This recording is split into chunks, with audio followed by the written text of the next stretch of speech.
Patay ang dalawang batang lalaki matapos makuryente sa Christmas display sa harap ng Lawag City Hall sa Ilocos Norte.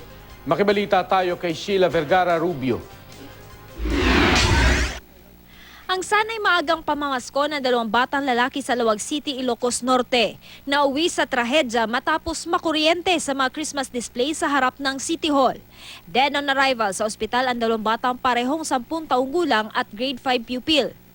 Ayon sa gwardiya ng City Hall, nagulat siya nang malamang may nakuryente sa loob ng isang maliit na bahay na bahagi ng Christmas display. Pumasok sila sa loob. May kuryente doon? Ay, di namin alam kung may kuryente doon o wala. Nasunog ang ilang bahagi ng katawan ng mga biktima sa tindi ng pagkakakuryente. Nagtamo rin sila ng matitining sugat sa paa. Ayon sa pamilya ng mga biktima, nagpaalam ang mga biktima na mamamasko lang sa kapitbahay. Hindi nila alam na pumunta pala sila sa City Hall kung saan sila nakuryente.